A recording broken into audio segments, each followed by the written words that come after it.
What do you say when the two people you love most rip your world apart in a single sentence?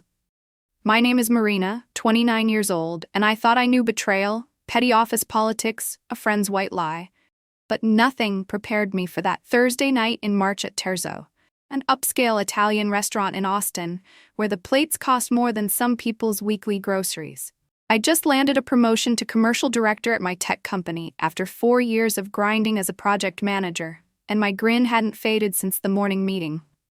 I called David, my husband of 4 years, and Beatrice, my younger sister, to share the news, picturing their faces lighting up as we toasted to my success. Terzo's dim lighting, clinking glasses, and the scent of truffle oil set the stage for what I thought would be a celebration. I wore my navy dress, the one David said hugged my curves perfectly, feeling on top of the world, my heels clicking on the polished floor as I claimed a secluded corner table. But the air shifted when they arrived together, Beatrice glowing with a smile I hadn't seen in years, David fidgeting like he always did in fancy places. Something felt off, a tightness in my chest I couldn't name, like the moment before a storm breaks. I launched into my news. A 40% salary increase, international projects, a chance to shape the company's future. Beatrice listened too intently, her eyes gleaming, while David twisted his napkin into knots. Then she cut me off mid-sentence, her hand grabbing his across the table. "I'm pregnant," she said, and the world froze. The chatter of executives and the clink of wine glasses faded to a dull hum. My eyes locked on their intertwined fingers, her manicured nails against his calloused knuckles. Pregnant, with David's child. "It happened, and we fell in love," David added, his voice low, almost rehearsed. They watched me, expecting tears, a scene, something to fuel the restaurant's gossip mill. My sister, whom I'd put through college when our parents couldn't afford it, and my husband, who I'd built a life with, sat there smug, as if they'd won some twisted prize. "How long?" I asked, my voice eerily calm. 3 months, Beatrice replied, her hand grazing her still flat belly. "Since my birthday in December." 3 months of lies. While I worked 12-hour days for this promotion, I thought we'd celebrate together. I wanted to scream, to flip the table, to make them feel the weight of their betrayal, but my body wouldn't move. My mind replayed every moment. David's late nights at the dealership, Beatrice's sudden visits to Austin for clients. How had I missed it? I grabbed my purse, left 2 $50 bills, more than my share of the $200 Chianti, and stood. "I'm going home," I said, walking out without looking back. In the wall mirror I caught their reflections, Beatrice smiling, David staring at his napkin. The Austin night air hit me like a slap, the city's skyline blurring through unshed tears. I drove home in silence, my hands gripping the wheel, wondering how love could turn so cruel.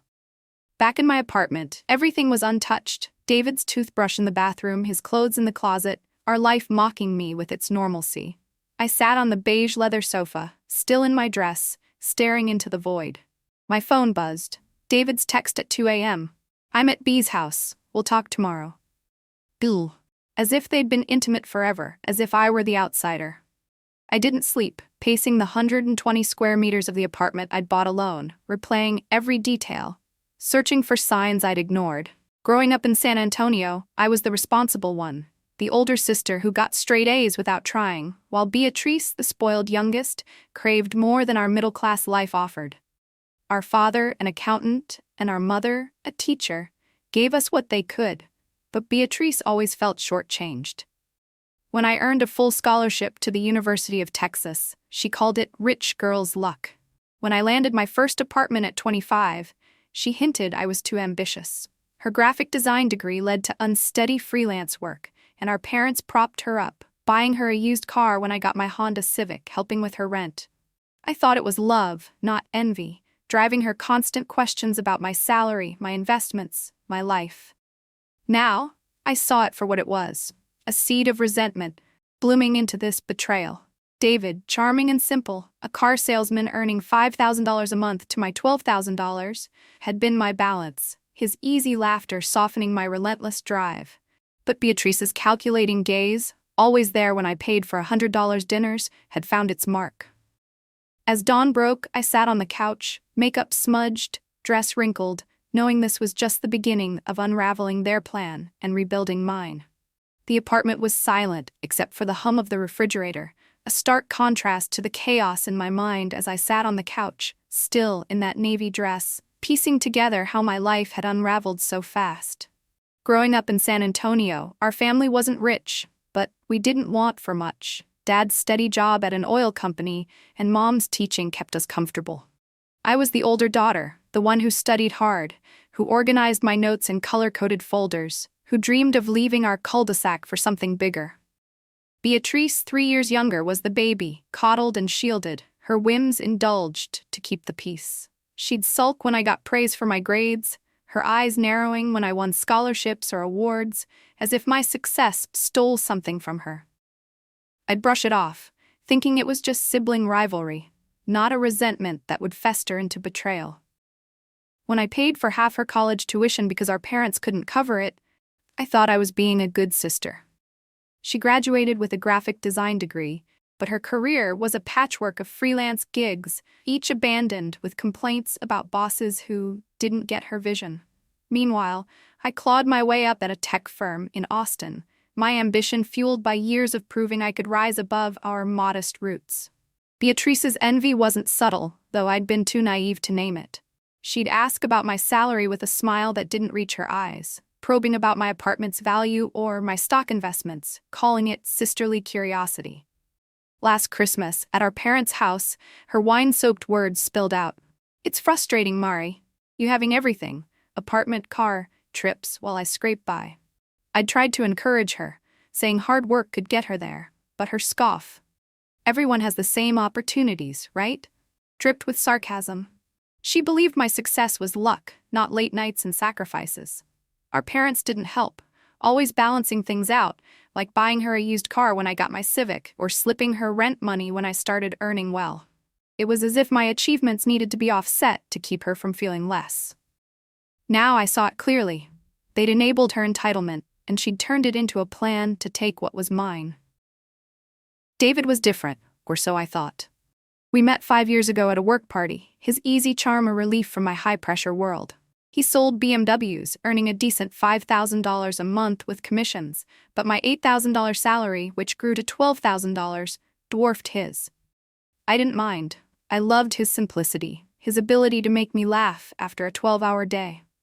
But Beatrice noticed the gap, her eyes sharp when I paid for $200 concert tickets or $100 restaurant bills.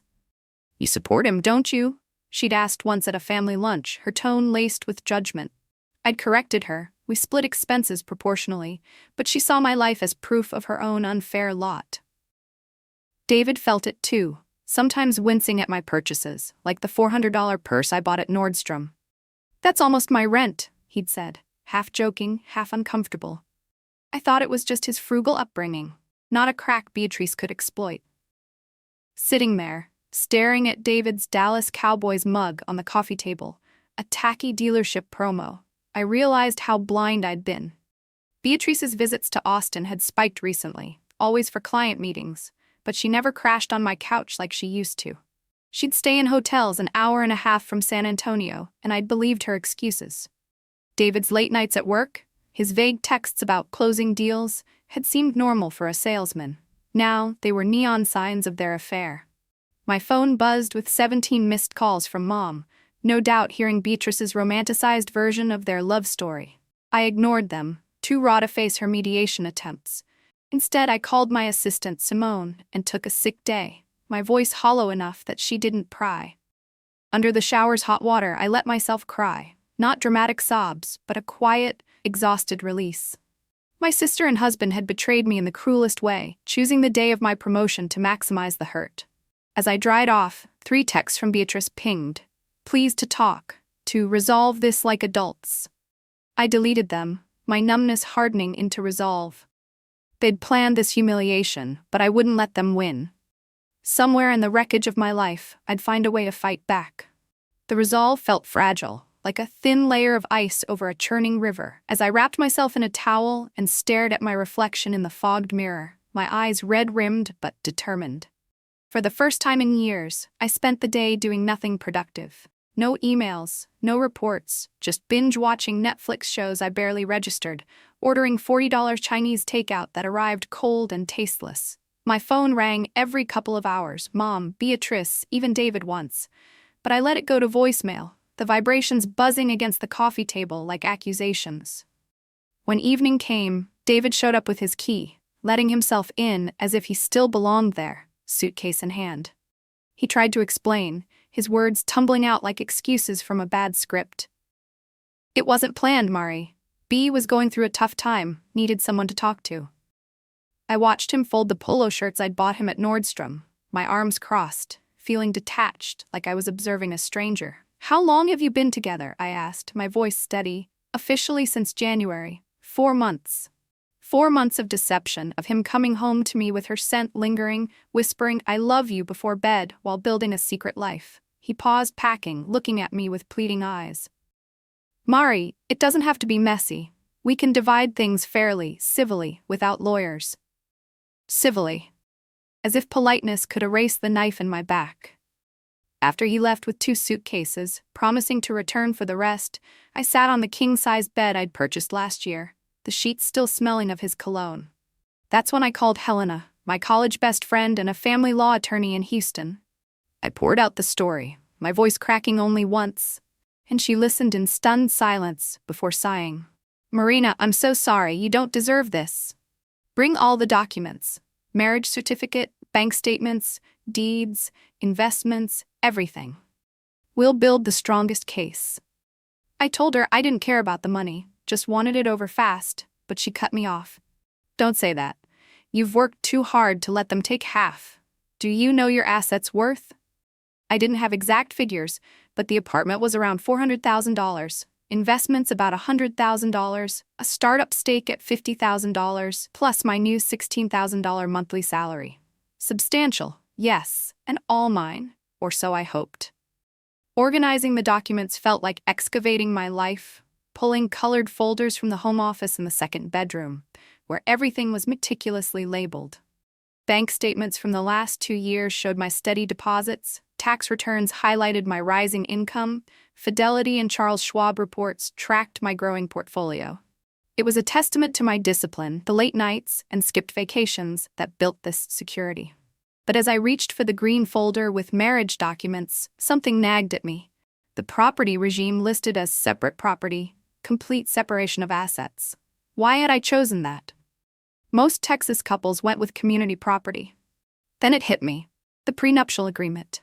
I'd insisted on it 4 years ago, but the details were fuzzy, buried under layers of happiness and trust.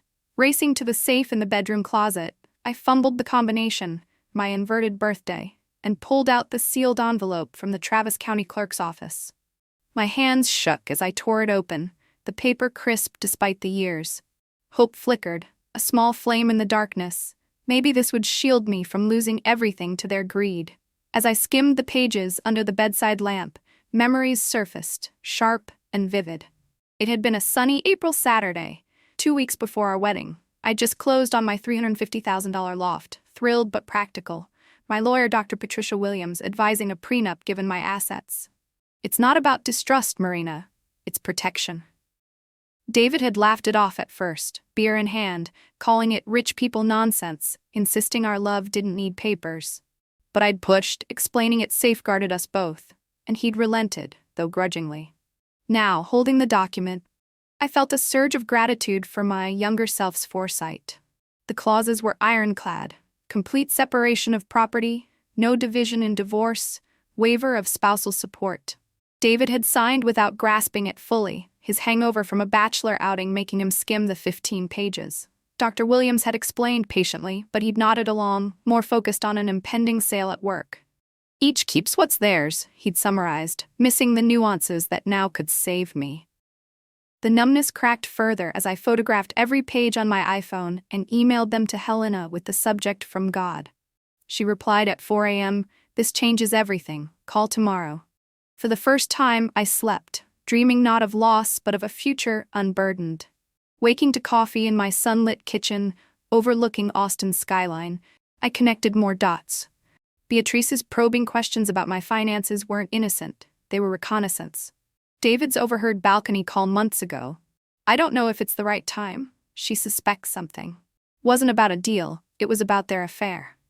They'd orchestrated that dinner at Terzo to humiliate me, expecting me to crumble. But with the prenup in hand, I wouldn't.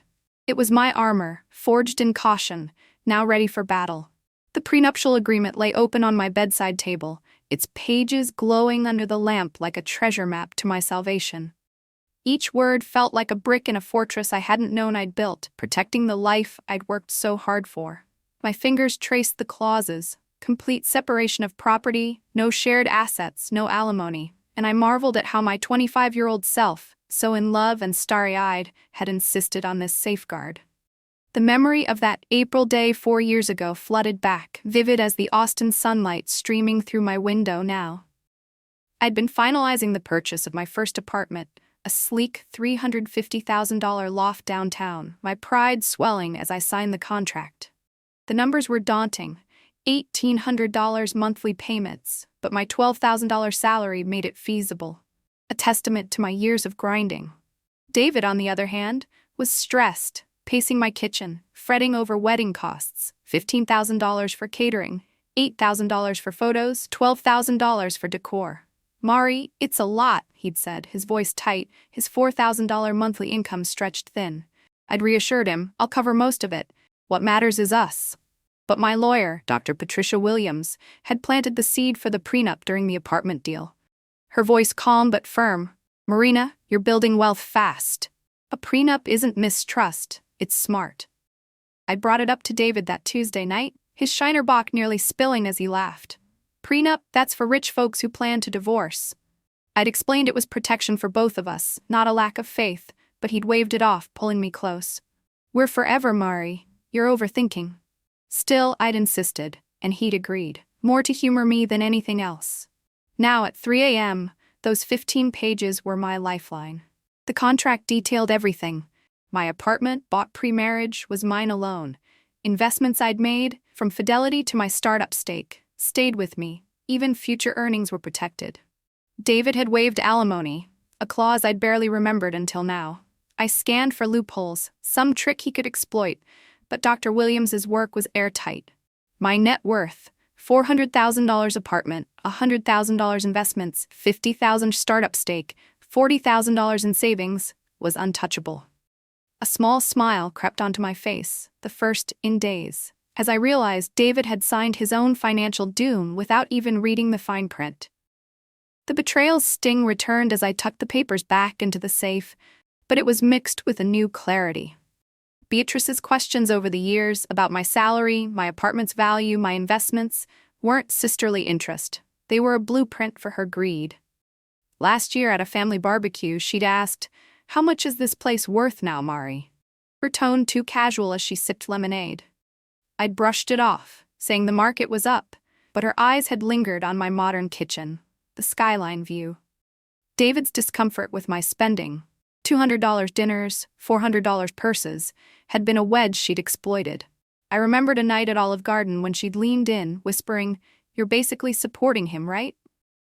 I'd corrected her, explaining our proportional split, but her smirk told me she saw David as a weak link, someone she could sway with promises of an easier life. She'd miscalculated, assuming he'd walk away with half my wealth. I paced the apartment, the hardwood cool under my bare feet, piecing together their plan. That dinner at Terzo wasn't spontaneous. It was choreographed. They'd chosen the night of my promotion to maximize my vulnerability, expecting me to crumble, to beg David to stay or offer a generous settlement. Instead, I'd walked out, leaving them smug but clueless. Now, with the prenup in hand, I saw a path forward, not just survival, but victory. I emailed Helena again, attaching the photos, and her reply came fast. "Marina, this is bulletproof. Let's talk strategy tomorrow." Sleep came easier, my dreams no longer of loss, but of a reckoning. Over coffee the next morning, staring at Austin's glittering skyline, I began to plan. Beatrice's voice echoed from last Christmas, slurred with wine. "It's unfair, you having everything while I struggle."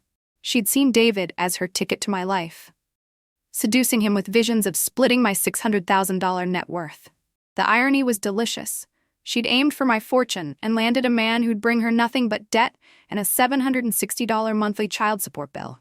I called Simone, my assistant, to clear my schedule for the week, needing space to think. "You sound off, Marina. Everything okay?" she asked, her concern genuine. I deflected, promising to explain later, and hung up. The apartment felt both sanctuary and prison, every corner holding memories of David, his jacket on the rack, his coffee mug. But the prenup shifted the narrative. I wasn't the victim they'd expected. I was the architect of my own protection. By noon, I was drafting a plan. Not just for divorce, but for a moment of truth.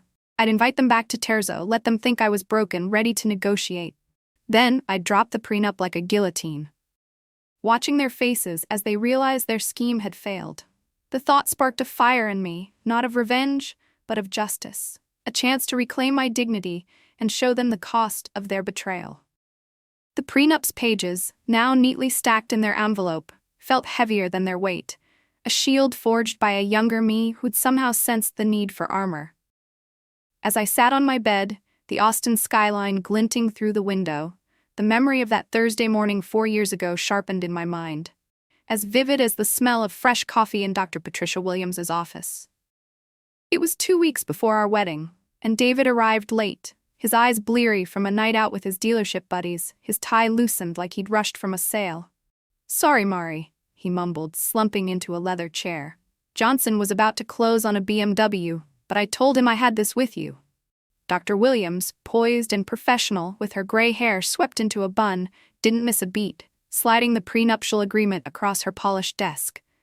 "This protects both of you," she said, her gaze lingering on David. "Complete separation of assets means each keeps what they own, before and during the marriage. No division in case of divorce, unless you jointly buy something with clear proof of contribution." I watched David, expecting questions, but he just nodded, his attention drifting to his phone, buzzing with a client's text. I'd pushed for the prenup after buying my $350,000 loft, a purchase that felt like my first real stake in the world. My $12,000 monthly salary made it possible, but David's $4,000 income meant he couldn't contribute much. The wedding costs, $15,000 for catering, $12,000 for decor, had him on edge, his frugal roots clashing with my vision of a perfect day. "Mari, are you sure we need all this?" he'd asked, eyeing the vendor list. I'd reassured him I'd cover most of it, but Dr. Williams's advice during the apartment deal echoed.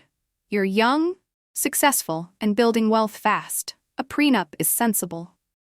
When I'd brought it up to David over dinner, his laughter had been sharp, his Shiner Bock nearly tipping. "Prenup? That's for couples already planning to split." I'd explained it wasn't about doubt but protection, for both of us. "If it makes you feel secure, fine," he'd said, rolling his eyes, "but it's weird." I'd smiled, thinking love would outweigh the paperwork, blind to how vital that weird contract would become. In Dr. Williams's office, she walked us through the 15 pages with precision. Complete separation of property, no shared assets, waiver of spousal support. "Marina's apartment, investments, future earnings, stay hers," she said. "David, your income, any debts, remain yours." He'd muttered, "Each keeps what's theirs, right?" barely skimming the clauses on inheritance, intellectual property, or future businesses. I'd asked, "You understand, David?" and he'd nodded, distracted, signing each page with the same casual flourish he used for car deals. "Now you can marry in peace," Dr. Williams said, stamping the copies. Driving back in my Honda Civic, David chuckled. "Still think this contract stuff is odd, but if it calms you, I'm good. 2 weeks, and we're husband and wife forever." I'd laughed too, so in love I barely registered his lack of focus. The prenup was a formality, a box checked before our happily ever after. How wrong I was. Now, 4 years later, those signatures were my lifeline. The clauses protected my $400,000 apartment, $100,000 in investments, $50,000 startup stake, everything I'd built. David had no claim, not even to alimony, despite earning less than a third of my new $16,000 monthly salary. The irony hit hard. Beatrice likely thought seducing him would grant access to my wealth, not his $5,000 paycheck and credit card debt. I leaned back, the bed sheets cool against my skin, and imagined their faces when they learned the truth. They'd planned that Terzo dinner to break me, expecting tears or a desperate offer to split my assets. Instead, I'd walked out, and now I held the upper hand. Over coffee that morning, I called Helena, my voice steadier than it had been in days. "This prenup is gold," she said, her excitement crackling through the phone. David's got nothing. No assets, no alimony, just his pickup and debts. We can file for divorce in 60 days if he doesn't fight it. The call fueled my resolve, but a new idea sparked. One not just about winning legally, but reclaiming my power. I'd meet them again, let them think I was ready to cave, then reveal the prenup's terms in the same restaurant where they'd humiliated me. I pictured Beatrice's smug smile fading, David's nervous fidgeting turning to panic. It wasn't revenge, it was justice. A chance to show them their greed had backfired. As I sipped my coffee, the city buzzing below, I recalled Beatrice's probing last year. "How much are you investing now, Mary?" Her questions weren't curiosity. They were a map to my life she thought she could steal. David's overheard call months ago. She suspects something. Replayed, now clearly about their affair, not a car sale. They'd underestimated me. But the prenup was my trump card, and I'd play it when the moment was right. The Austin skyline sparkled through my kitchen window as I sipped my second coffee. The prenup's weight settling into a plan that felt less like vengeance and more like reclaiming my life. The document was a fortress, its clauses shielding my $400,000 apartment, $100,000 in investments, and the $50,000 startup stake I'd fought for. David and Beatrice had orchestrated their betrayal to perfection, choosing terzo on my promotion night to maximize my humiliation, expecting me to crumble into a sobbing mess. But they'd misjudged me, and now I'd turn their stage into my own. I decided to invite them back to terzo, feigning acceptance of their love and the baby, letting them believe I'd agree to a generous divorce settlement. Then, I'd lay the prenup on the table, watching their smugness dissolve as they realized David would walk away with nothing but his financed pickup and credit card debt. The thought sent a thrill through me. Not cruelty, but the satisfaction of justice, of showing them the cost of their greed. I spent days connecting the dots of Beatrice's envy, each memory sharpening my resolve. Last summer, she'd visited my apartment, her eyes scanning the sleek countertops, asking, "How much is this place worth now, Mary? Must be a fortune." I'd laughed it off, citing rising property values, but her tone had been too sharp, too hungry. At a family dinner, she'd probed about my investments, saying, "I'm thinking of starting too. How much do you put in?" I'd shared vague numbers, thinking I was helping, not realizing she was building a case to resent me. David's discomfort had been subtler, wincing at my $200 restaurant bills, joking about my $400 Nordstrom purse being his rent. Beatrice had seen his unease and pounced, whispering promises of splitting my wealth, unaware of the prenup that nullified her plan. I overheard David on the balcony months ago, his voice low. "I don't know if it's the right time. She suspects something." I'd thought it was about a car deal, but now I knew it was their affair, their scheme to blindside me. I called Beatrice on Monday, my voice measured, rehearsed. "Mari, so good you called," she answered, her tone dripping with relief, as if she'd been waiting for me to break. "I've been thinking," I said, softening my words. "You're right, there's no point holding grudges. We're adults. Can we meet to talk, maybe settle things calmly?" Silence stretched on her end, her surprise palpable. "Really? You're okay with this?" she asked, cautious but hopeful. "I'm trying to accept it," I lied. "You fell in love and there's a baby to consider. Let's do dinner at terzo again for closure." She laughed, nervous but genuine. "David will be so happy, he was worried you'd make a scene." I smiled into the phone, picturing their faces when the truth hit. "No scene. Saturday night, 8 p.m. She agreed, her voice light, already imagining a payout. I hung up, my heart steady, the plan locked in. The week crawled by as I prepared like an actor for a starring role. I chose a black dress, elegant but commanding, practicing a calm, resigned expression in the mirror to mask the fire inside. Helena wasn't sold on the idea. "Marina, this is risky," she said over coffee at my place, her lawyer's caution kicking in. "Just file the divorce and be done." I shook my head, stirring my latte. "They humiliated me in public, Helena. They planned it to watch me fall apart. I want them to feel the same exposure." She sighed, a reluctant grin forming. "You're diabolical, and I'm here for it. Just don't let emotions derail you." I wouldn't. I memorized the prenup's key clauses, complete separation of assets, spousal support waiver, ready to recite them like lines from a play. My new $16,000 salary, the $600,000 net worth I'd built, would stay mine. David's $5,000 income, minus $760 in child support, would barely cover their dreams. I walked through my apartment, touching the furniture I'd chosen, the life I'd earned. Beatrice's last visit here, asking about my stock portfolio, had been a reconnaissance mission, not sisterly bonding. David's late nights, his vague texts about work, were cover for their affair. They'd arrived at Terzo together, her smile calculated, his nerves a giveaway. They thought they'd won, picturing a 50-50 split of my assets, maybe alimony to fund their new life. Instead, I'd serve them reality on a silver platter. By Friday, I was ready. The prenup photocopied, the envelope tucked into my purse. I stood in my bedroom, the city lights reflecting off the glass, feeling not just protected, but powerful. They'd tried to steal my future, but I was about to show them it was never theirs to take. I arrived at Terzo punctually at 8 p.m., the familiar scent of truffle oil and clinking glasses wrapping around me as I requested the same secluded corner table from that fateful night. The maître recognized me, his smile sympathetic. Hoping for a happier evening, ma'am, if only he knew. I smoothed my black dress, its sharp lines giving me an air of control, and sat, my purse on the table, the prenup's envelope inside like a loaded weapon.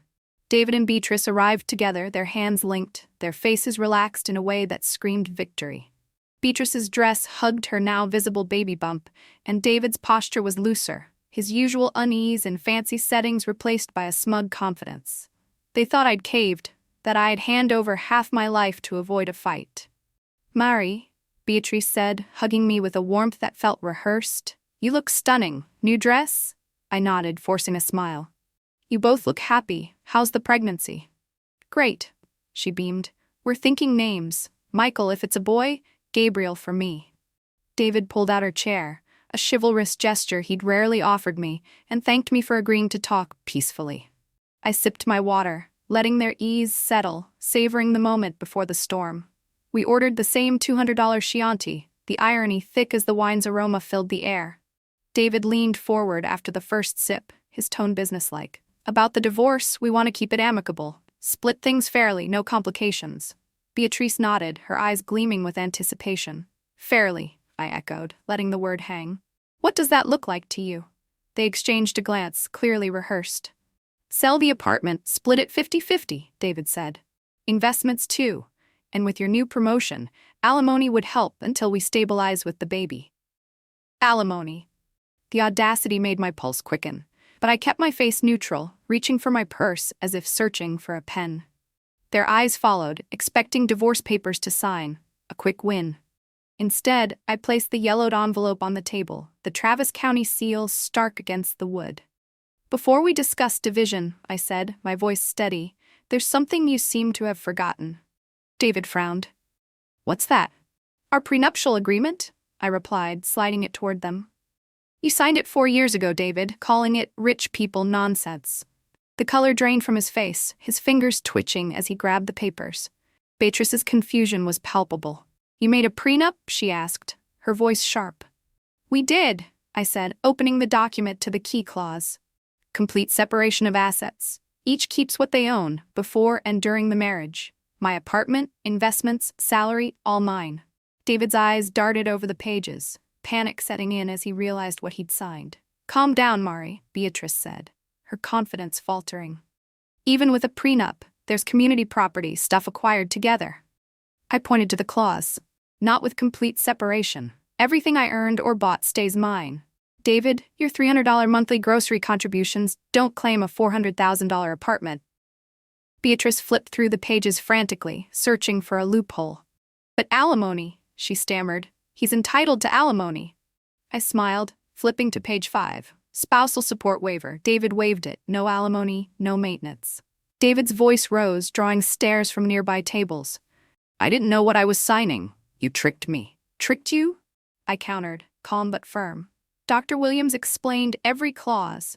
You said you understood. It's notarized, witnessed, filed." Beatrice's face shifted from confusion to horror, her dream of my wealth crumbling. "You mean he gets nothing?" she whispered. "Zero," I said, tucking the papers back into the envelope. "David leaves with his pickup, his clothes, and his credit card debt." He slumped, hands covering his face. "Marina, we can talk about this. I'm having a kid." "You are," I said, leaning forward, "with your $5,000 salary minus $760 a month for child support. That's 20% of your net income for one child in Texas, plus daycare, medical costs, clothes. It adds up fast." Beatrice's eyes widened, doing the math. $3,400 net for 3 of them, her $2,000 freelance gigs barely helping. "We'll live at my place in San Antonio," she murmured, her voice small. "That one bedroom for $800? Cozy for a baby," I said, my tone dry. The silence was deafening, the restaurant's hum a cruel contrast to their shock. "Marina, how can you be so cold?" David muttered. "Cold," I said, standing, leaving 2 $50 bills. "You planned this betrayal for months, humiliated me here, and I'm cold? You thought I'd hand over half my $600,000 net worth because you fell in love." Beatrice gasped. $600,000? "Surprise," I said. "And my new salary's $16,000 a month. You'll fight over diapers while I build more." I walked out, their stunned faces burned into my memory, Beatrice's tears starting, David cursing softly. In the parking lot, I exhaled, the night air cool against my skin. They'd tried to break me, but I'd turned their game against them, my dignity intact, my future secure. The drive home from Terzo felt like crossing a finish line, the city lights blurring into streaks of gold as I gripped the wheel, a quiet triumph settling in my chest. The divorce finalized in exactly 60 days, just as Helena predicted. David didn't contest. Any lawyer would have told him it was hopeless. The prenup's clauses ironclad. On a bright July morning, I signed the papers in Helena's Houston office, the weight of 4 years of marriage lifting as the ink dried. I was free, not just from David, but from the naive trust that had blinded me to Beatrice's envy and his weakness. My life transformed in ways I hadn't dared imagine. My promotion to commercial director came with a $16,000 monthly salary, but I crushed every target, earning bonuses that pushed my income to $22,000 in peak months. The startup I'd invested in secured a major funding round, tripling my stakes value to $150,000. I sold my old apartment for $500,000, pocketing an $80,000 profit, and bought a 2-story, 3-bedroom loft for $700,000 cash, spending $200,000 on renovations, German appliances, smart home automation, a private gym. The result was stunning, landing on the cover of Austin Home and Design. Simone, my assistant, gaped when she visited. "Marina, this is a movie star's house. You've built a dream." I leaned into that dream, traveling solo to Paris, Rome, and Barcelona, booking first-class flights and 5-star hotels. I dined at Michelin-starred restaurants, bought dresses from boutiques I'd once deemed too extravagant, and stopped checking price tags. Loneliness never crept in. The peace of my own company, after years of carrying others, was intoxicating. Therapy with Dr. Rebecca Chen, a sharp psychologist, helped me unravel the betrayal's roots. Not just David and Beatrice, but a family dynamic that cast me as the provider. "When did anyone care for you, Marina?" she asked, sparking tears and a realization. I'd been everyone's anchor, never my own. Therapy wasn't about sadness, it was about growth, learning to set boundaries and prioritize myself. I started dating Daniel, an architect I met at an art gallery, his ambition and independence matching mine. Over dinner on my loft's terrace, he said, "You have this rare piece, Marina." He was right. I'd found a strength I hadn't known I possessed. David and Beatrice's lives, meanwhile, unraveled predictably. My mother's updates, laced with guilt trips, painted a grim picture. David lost his BMW dealership job to year-end cuts, his income dropping to $3,500 a month. With $800 in child support for their daughter Sophia, born in September, he was stretched thin. They moved to a $500 a month trailer park in San Antonio, Beatrice's 1-bedroom apartment too small for a family. Her freelance gigs brought in $2,000 at best, and with my parents' modest retirement supporting them, they scraped by. "David's exhausted, driving to Austin daily," Mom said. "Beatrice can't work much with the baby." I felt a flicker of pity for Sophia, a beautiful girl with David's eyes, but none for her parents. They'd gambled on my wealth and lost. Mom tried to mediate. "Can't you help, Marina? For the baby?" I held firm. "They made choices, Mom. I'll pay your bills directly, electricity, groceries, Sophia's pediatrician, but not a cent to them." I sent $200 here, $300 there, small sums that eased my parents' burden without rewarding betrayal. Beatrice's messages flooded my phone, pleas for baby supplies, then outright demands for cash. Mary, we're sisters. Sophia's your niece. I blocked her after the 10th text, her desperation a stark contrast to my calm. On my 30th birthday, I threw a lavish party at the loft. 50 guests, French champagne, live music. Surrounded by colleagues, friends, and Daniel, I looked out at Austin's skyline, gratitude washing over me. The betrayal, once a wound, was now a gift.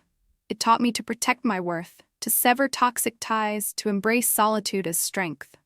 David's final message came years later from an unknown number. You were right about everything. I was an idiot. I deleted it without replying. Closure, settling like dust. At 32, I'm executive director, my salary $300,000 a year, my net worth over $2 million.